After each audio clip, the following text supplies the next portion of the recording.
clothing is never just clothing. A garment is never just garments, and a cloth is never just a cloth. In South Africa, we see that these pieces of fashion, materials, clothing items, anything of the sorts, proves to be a symbol of identity, resistance, and a reimagined future of this country. From beadwork and animal skins to high fashion runways, the story of South African dress is the story of the nation itself. Hi everybody, I'm Rainy Day Lily and welcome to my channel. But I just wanted to say thank you guys for tuning into this video. It's about time that I've embraced my roots and where I am from. I'm from South Africa for international viewers that I have accumulated on this channel. And to my South Africans, hey, how are you? But disclaimer for this video, it's going to be very quickly summarized. It's a fashion video, it's not a critique or anything of that sort. We're just going to be going through the historical eras of fashion in South Africa. If you'd like more videos like this, then let me know what you think first. And with that being said, let's get into this video. Before colonial contact, South African societies expressed culture and identity through natural materials and forms of anything we could get our hands on. Animal hides, beads, and pigments were utilized, and clothing wasn't only for the body, but it told the stories of age, wealth, and belonging. Many of us underestimate just how advanced Southern African tribes were at making and crafting these materials, these items of clothing.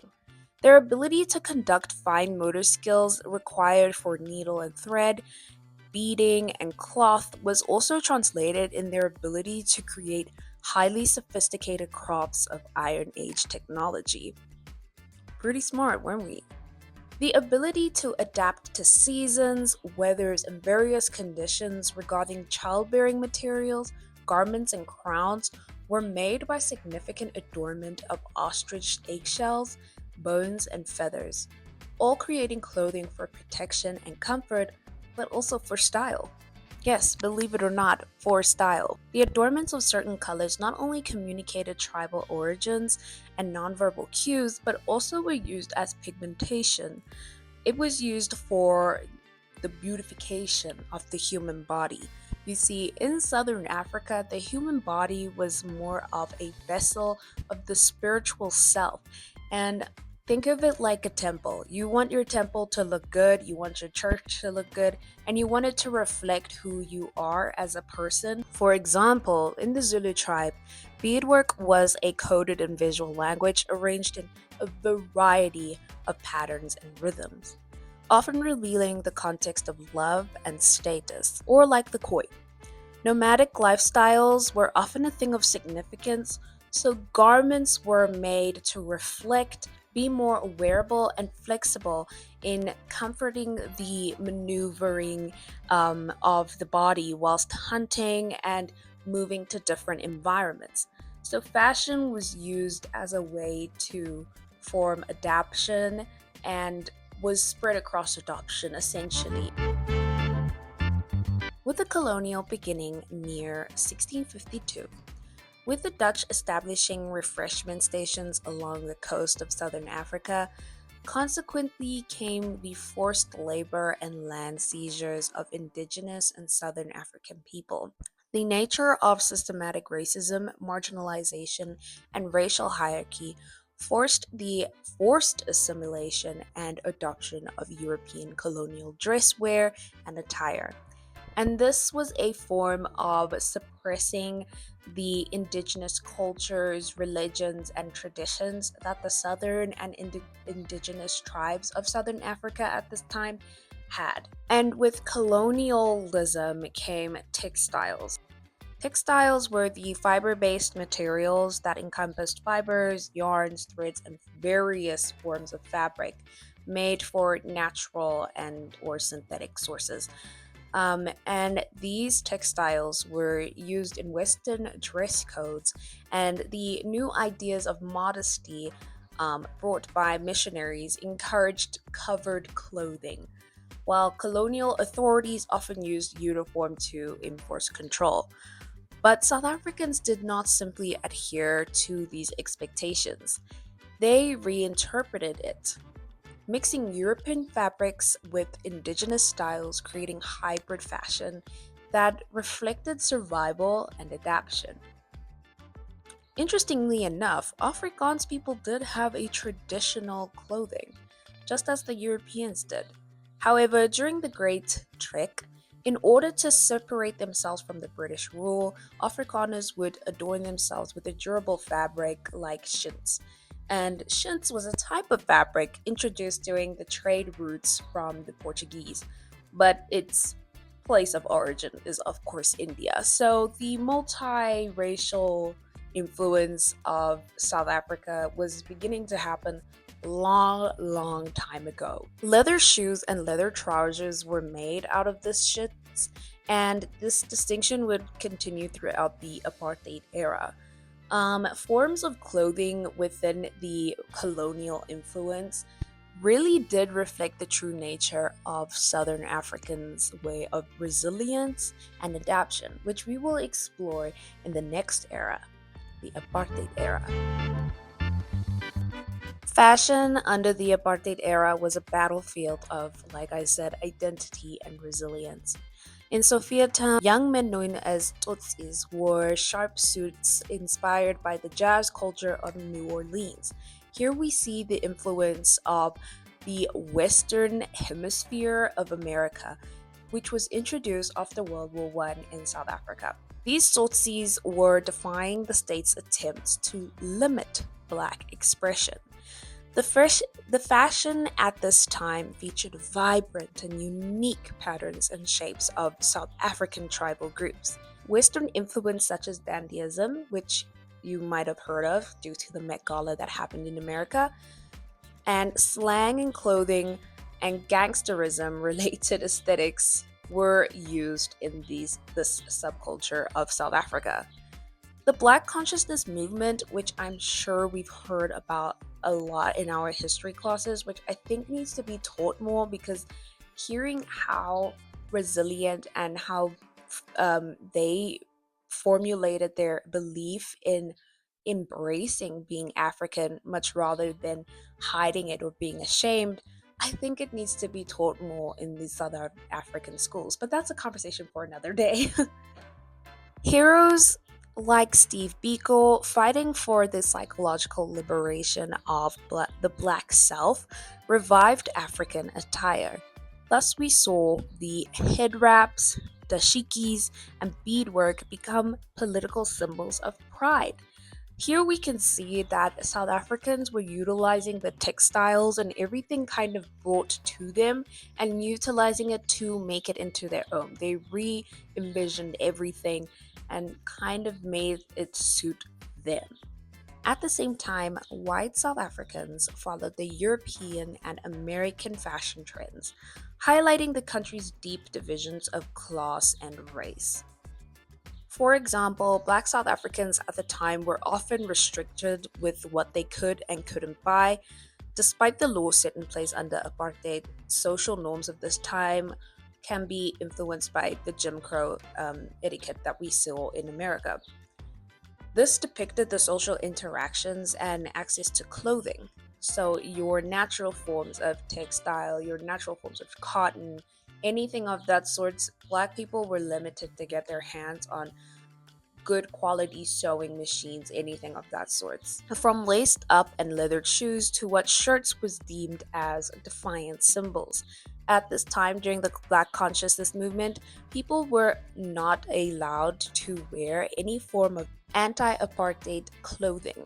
The earliest forms of these t shirts would feature the liberation of Nelson Mandela, Steve Biko. We'd also highlight Women for Change as well, which is interesting enough because these topics still are relevant today.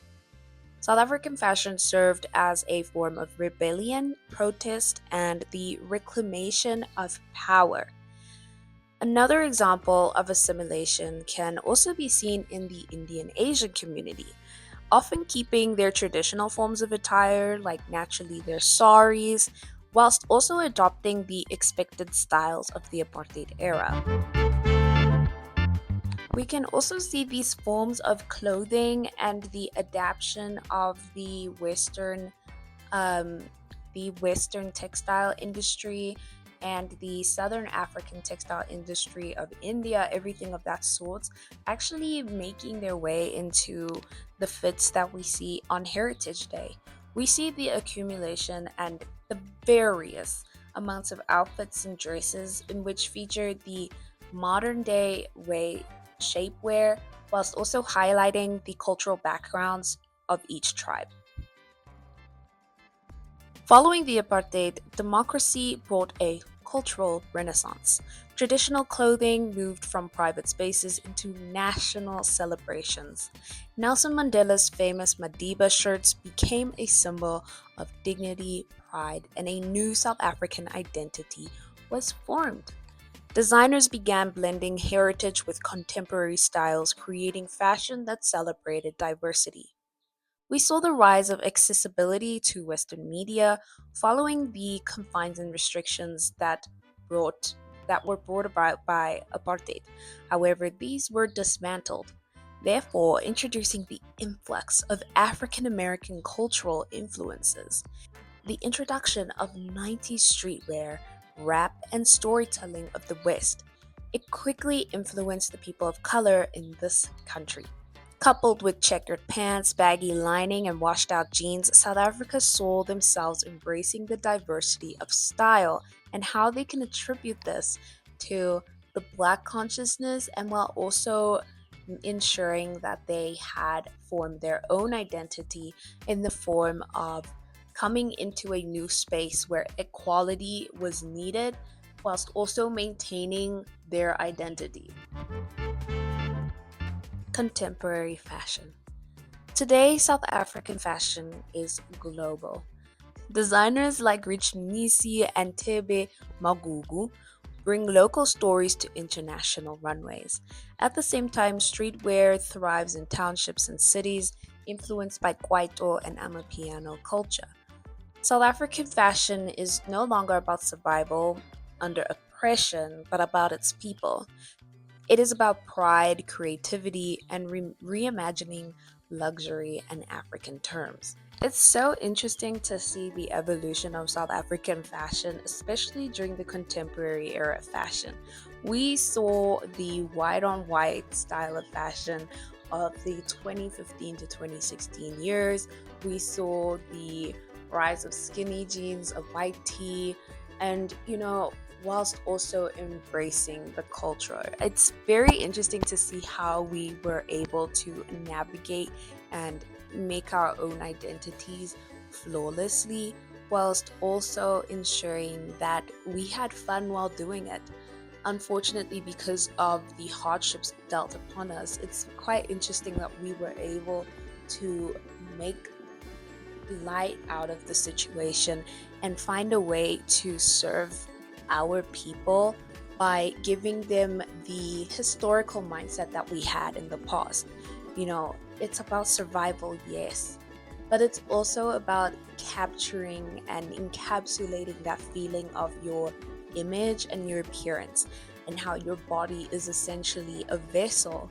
And if we go back to ancient spiritual practices of Southern Africa, we see that this is innate within us and that it's very, very sacred.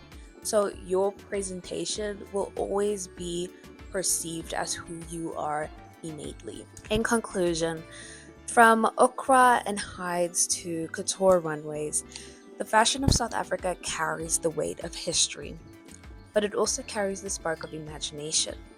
Each stitch, each bead, each pattern tells us where the country has been and where it might go next. We are seeing the embracing of different cultures, of different people coming into the country, and sort of giving us the opportunity to reinvent ourselves in that sense. From the Indian, South Asian community, it's and the Mauritian community as well. It's very interesting to see how we were able to adapt and adopt the certain um, trends of that time, but reinterpret it to our own liking. And there you have it, South Africa's fashion era and evolution. I am so curious to hear what you guys have to say about this video. I know it's a little bit short. I really did want to include more information, but I wanted to get your read on how you responded to this video. Thank you guys so much for watching. And if you would like to see me do the evolution of South African music, South African dance, South African history in itself, then please do let me know. Don't forget to follow me on Instagram and on my social medias for updates. And I'll see you guys in my next video. Thank you guys so much. Bye bye.